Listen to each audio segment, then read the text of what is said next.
Spotlight is a production of CTNY, the Catholic Television Network of Youngstown. It seeks to spotlight people, places, and events from around the Diocese of Youngstown that promote the new gospel of joy called for by Pope Francis. Your program host is Father James Corda.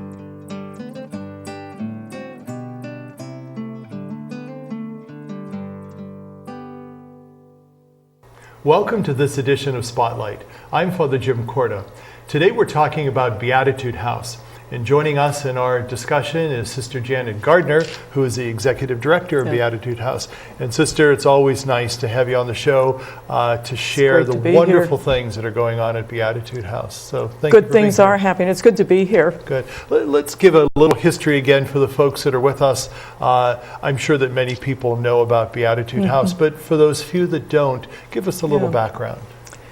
It is an interesting history, and it started in a very simple manner. Sister Margaret Sheets, an Ursuline sister of Youngstown, math teacher at Ursuline High School at the time, was finishing up her own studies and was watching a TV movie, God Bless the Child, about a young woman who found herself moving into poverty. One thing happened after another. She ended up in a shelter.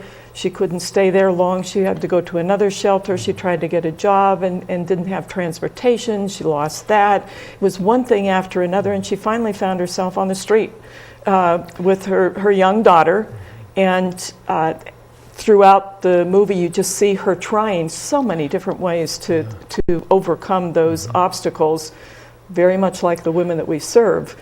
And finally, though, she had to decide that I cannot take care of my child. I can't take care of me. I'm going to have to give my child up for adoption. And that so struck Sister Margaret that she thought, there's got to be women like that in our community. She did a little bit of research, found some friends that really were interested as well, and providentially, the Ursuline Sisters had a house donated to them on Fifth Avenue in the north side of Youngstown, and it came together, so she started fixing up that house. Had 4 apartments and a resident manager. She lived right there with the women that she began to take in. She would interview them. She really wanted to better the lives of these women, and as an Ursuline, of course, an educator, she really felt that you needed to get a better education. So these women that she interviewed had to commit to going to YSU. Entering the program, she would offer the support services, the housing for them, and they would have to go through school, get an education so that they could really change their lives. A number of women went through the program and were able to do that. Over the years, the situation, the society has changed, and our needs and our funding has changed, so the clientele has changed as well. But we're still very much involved in education, really trying to meet the basic needs first, and as much as possible, start leading women to something that will help them in the long run. You know, this wonderful ministry that's taking place here in our area, are you aware of that ministry happening around the country as well? Yes. What we offer primarily are transitional housing and permanent supportive housing. The transitional housing is for women, and we just serve women and children. There are other throughout the country that will serve other groups of people. They need to be literally homeless. They're coming from the street or from a shelter. They're not on somebody's couch, really precariously, ready for homelessness. They need to be literally homeless. We can take them in for a period of 6, 8, 12 months at our transitional housing, and we work with them through that time to move towards permanent housing. We also have permanent supportive housing, primarily in Mahoning County here. This is housing for women with children who have a disability. Either the woman, and normally it is the woman, or her child has a disability. So it is supportive housing to allow them to remain independent. And these women can stay with us for as long as they need that help. If they find that at some point they don't need the support anymore in terms of the case management and the services that we offer, but still need the financial help, we try to move them into housing vouchers, public housing, subsidized housing. And I think we'll talk a little bit more later on in our show about the funding, but that's really a crucial element, isn't it? Because, while it's supported by the Ursulines, it's really funded by people who are watching, who are listening, yes, yeah. And that's important. And why is that important in our community to give our treasure to something like that? Well, our community is giving their treasure in several ways. First of all, their taxes, because some of the money that we get, actually almost 50% of the money that we have for this housing program is from HUD, from state funds, some city funds in some cases. So half of it is that, but the other half has to come from the community, from foundations and from individuals. We've been really blessed because I think the community here understands the level of poverty in our community, and that's throughout the diocese. Whether it be here in Youngstown, in Trumbull County, we're also up in Ashtabula County. Columbiana is the same thing. The level of poverty is so high, there really needs to be a sense of the community helping one another. And we've found that particularly the churches, Catholic, Protestant, the Jewish community as well, have really helped us in many ways, whether it's direct donations, whether it's getting food and clothing, a drive for us, whether it's coming out and doing some volunteer work at one of our sites. It is so important, and it's important for our women. Our case managers, we have one in Youngstown that will tell the women, now look up there at this mission statement. These sisters and the community here are helping you to have this house, to have a place to stay, to have these support services. We're trying to help you. Hopefully you'll take advantage of that. And they really do. It's amazing the appreciation that we have from the women and children that we serve. We've only got a minute left in our first segment. I think it's so touching how this all began, because I knew Sister Peggy very well, and her drive and just this vision that she had to start this, and that you have come on to really continue to move this in the right direction.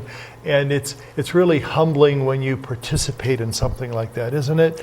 It certainly is. When you touch the lives of people who have had so many other obstacles in their lives that I would never have dreamed of. Sure. We're going to talk more about those specifics in a moment, but we're going to take a quick break. Stay with us. We'll be right back. Whether it's passing on medicine, a blanket, or something as simple as a glass of water, that's how compassion works. And that's how Maryknoll works, hand to hand to hand. For nearly 100 years, Maryknoll's been passing on your help to the priests and brothers working in 26 countries around the world. Maryknoll, an American Catholic organization, dedicates 86 cents of every dollar donated to their programs, serving the world's poor and powerless. And that's how it works. Compassion flows from your hand to the hand of someone in need. Hand to hand to hand. That's Maryknoll. That's Maryknoll. That's Maryknoll. That's Maryknoll. That's Maryknoll. That's Maryknoll. That's Maryknoll. That's Maryknoll. That's Maryknoll. That's Maryknoll. Welcome back to Spotlight. I'm talking with Sister Janet Gardner, who is the Executive Director of Beatitude House. Sister, before we ended the first segment, we were talking about, the people and kind of the humility that really it takes, I think, on our part to kind of reach out, but also that whole sense that there are people in dire need all around us. What brings the women in particular to Beatitude House? What is their status in life? Well, we take so much for granted in a middle class, upper class situation. But many of the women that are with us, some are, it's a situational poverty. They've led a good life. We had one woman that she had her own house, she had her own car, she was single, she had a good job. She met somebody, got involved in a relationship, moved out of that area, found out that it was abusive. She spent 2-3 years in and out of that abusive situation, felt too embarrassed to go back to family, and found herself finally in a shelter, in a domestic violence shelter, and then came to Beatitude House. Now that's a situational situation for her. She just needed a little extra help to get herself back on her feet. She knew what she needed to do. She could move along. But a good number of our women are really coming from generational poverty. And it's an insidious, I call it an insidious disease, in a sense. It is so hard to move out of that because you're coming from a situation where that's all you know. So you know that you are living from day to day. You know that probably your parents do not have any work, or it's minimal work, it's day work, it's on and off. There are times when you think that you're doing really well because you've got food on the table for 3 meals, and then there are months where there's next to nothing because of the situation. And so they grow up with that. They learn how to use the resources. And I find that many of the women who come out of generational poverty have learned to survive.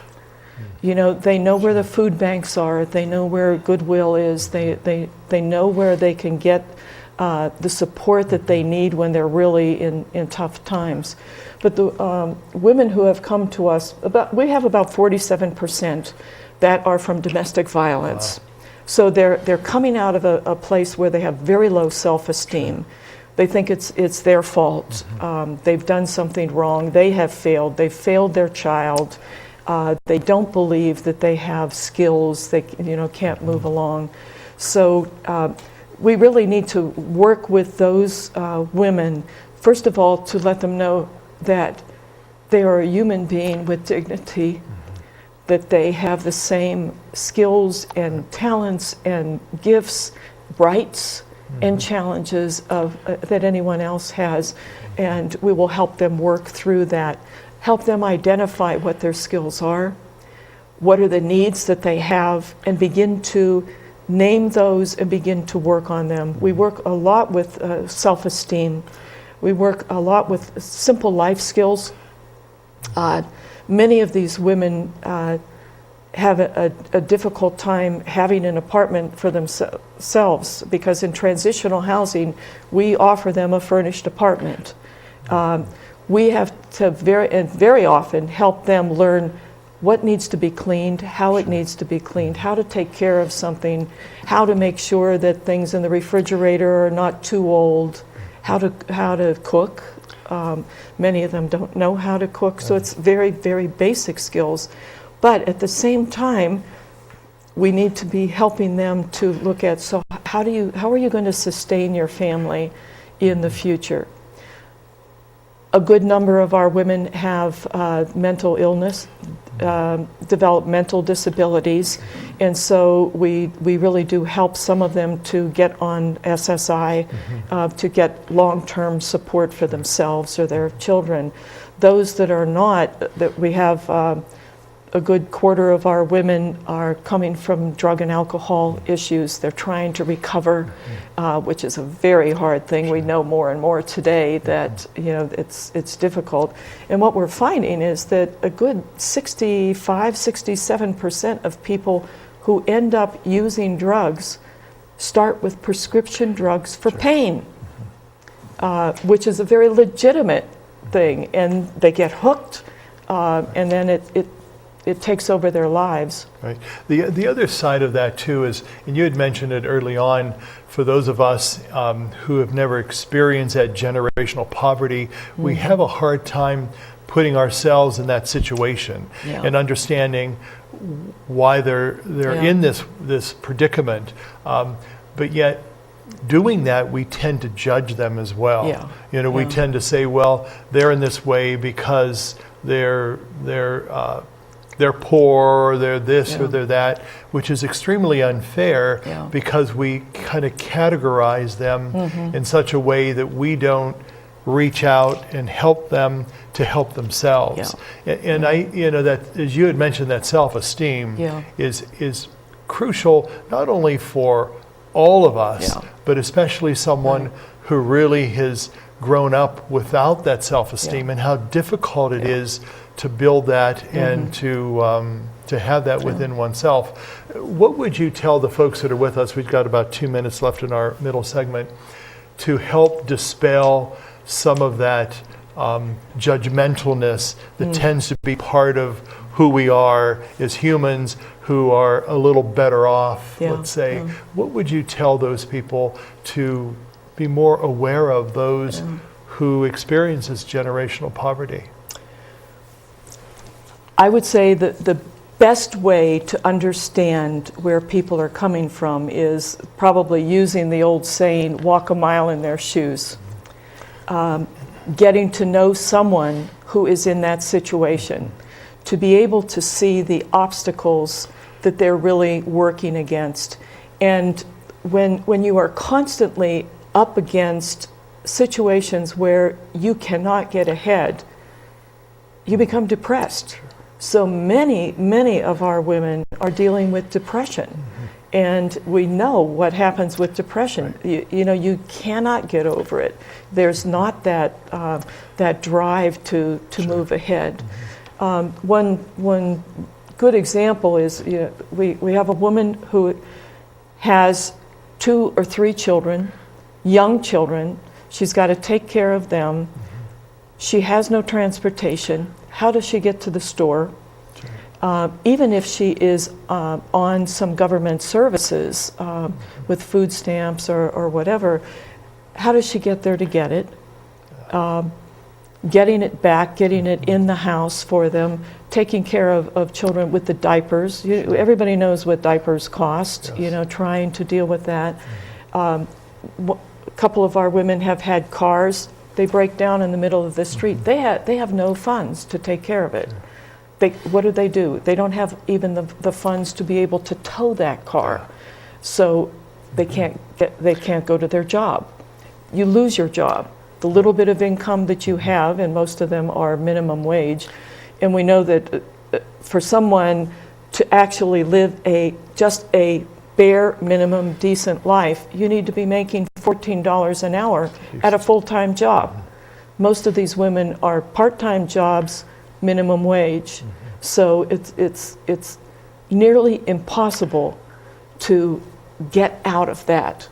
And when you just see one obstacle after another, you start giving up. Sure. We're going to talk a little bit more about that, but we're going to take another quick break. Stay with us. We'll be back in a moment. Johnsons enjoy Friday dinners out. Nothing fancy, just time together to reconnect as family. They make sure others eat as well. By giving to Catholic Charities of Youngstown, the Johnsons join other angels who care for those in need, regardless of religion or race. Show your wings with a gift to Catholic Charities, changing lives one family at a time, providing housing, emergency financial assistance, senior services, and more. Give now at ccdoy.org. Welcome back to Spotlight. I'm talking with Sister Janet Gardner from Beatitude House. Sister, in our last segment, we talked about some of the many hurdles that these women, along with their families, have to go through. But I'm sure you have some very wonderful stories and success stories as well, because in your helping them to help themselves, they've been able to overcome these generational issues and these poverty and homeless issues that many of them experience. I know you have something to share with us, if you can do that. And then there's a special recognition that Beatitude House received. We'd like to talk about that as well. I think one of the wonderful things of working with the women that we do work with is to be able to see them, despite all the obstacles, take steps that they become very proud of in their lives. We just had a woman 2 weeks ago that got a job, restaurant type thing, first job that she has had. She was able to wear her uniform. She would go to work. She came back, and when that first paycheck came in, she was so proud of herself, and her kids were so excited that mom came home with a paycheck and was able to provide for them. So that was, things like that happen. Right. We have a number of women who have been able to go back to school. They may have had to drop out of Eastern Gateway or YSU or a training program. We've had some that have gone for an STNA for nursing, and that's such a need in the area, so it's good that they're able to do that. They've been able to begin to build up some funds for themselves because they only stay with us for a short time in transitional housing and need to move on. So our staff really have worked very hard with them. We've got a dedicated staff. They might be the bleeding hearts, really wanting to help people. They'll go over and above the norm to be able to help these women, whether it be just through case management or making sure that they've got a book for their child to read at night. Right. Helping them with school supplies, making sure that they've got what they need. I'd like to read just a quick letter from one of the women that was part of Beatitude House. Dear Beatitude House staff, I am blessed with your faith in me. Your faith in me allowed me to believe in myself. You were the first to grant me an opportunity to fulfill my shelf in life, giving me hope and inspiration. Your much needed support in rebuilding my life, starting anew, and reuniting with my children, because some of them come and need to, through children's services, reunite with their children. We help them with that process. Without your faith in me, none of my successes would have transpired. I will never squander this opportunity. Talk about people who, when they have a chance, can lead normal lives. I greatly appreciate all you've done for me and my family. Because of you, I see greatness in my future.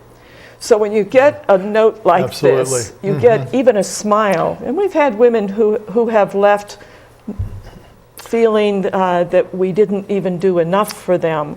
And they'll come back in 2 or 3 months and say, I'm really sorry, I really didn't take advantage of everything that you offered.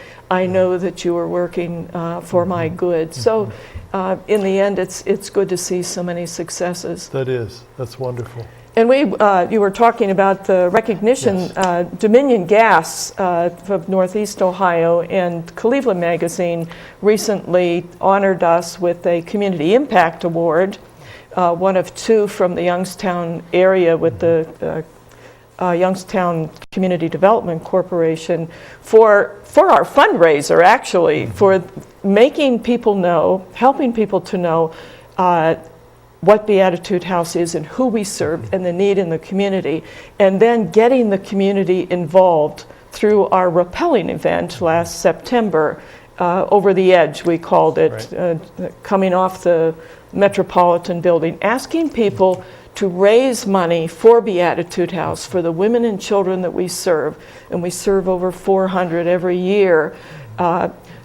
for the chance to go over this building. So we had businesses involved, and we worked very closely with the restaurants in the area down there, with a number of the schools. They had a band come, and the various groups came to kind of perform throughout the day. So it really brought people into Youngstown as well. The community needs to have a sense of we belong here. Have a reason for doing things as well. So it was a very nice mesh of both meeting a need and also bringing the community together. That's great. They were very supportive. Now, Sister, there's many people who like to contribute to Beatitude House. Any particular mode of how they can get in contact with you, either through the phone or through the internet? That you like The to best share? way is through our website, www.beatitudehouse.com, or just call us at 330-744-3147. We'll be glad to help out. You can donate online. We do have a list there, our wish list of things that we really need at Beatitude House to provide for our family. And they can come to our events as well. We're going to do Over the Edge again in September, so if there's a business or a person, a group that would like to have a group go down, raise some money for a good cause and have some fun going down over that building, as I did last year. So, And you're still with us. I'm still here. Everyone who went down That's is still good. with us. Now, we've got about 2 minutes left of our show. What would be one of your greatest dreams in working with Beatitude House as you kind of look down to the future? Well, we're celebrating our 25th anniversary this year. So we have a major gift initiative that we are starting. We're really looking for over the next 3 years to raise $5 million. We want to maintain and enhance the programs we have, the housing programs, and we also have an English language learning program for another 20 women and their children to help them integrate into our society. We want to extend our transitional housing. The women come to us for just 6 months, but when you are coming from nothing, 6 months is a very short time to get your life together. So we want to be able to extend our services to them after they leave us, to be able to offer the support and case management afterwards. And we also want to reinvigorate our educational piece through a Beatitude House Scholars Program, helping women who really do want to go on for further schooling, higher education, or training, to assist them to do that for a 2-year period, renewable another 2 years if they are going for a full bachelor's, for example. So we have good plans. We really want to try to meet the need and bring women out of poverty. Well, Sister Janet Gardner, we know the wonderful work that you do, that Beatitude House does. We know that we want the folks that are with us to be supportive and to continue to contribute in many ways, whether it's time, talent, or treasure to Beatitude House, and to particularly keep them, keep you in their prayers as well, because through the power of prayer, that wonderful work will continue. That's how it all happens. Wonderful. That's how it all comes together. Thank you very much for being with us again. Thank you. And thank you for being with us. Have a good day, and God be with you.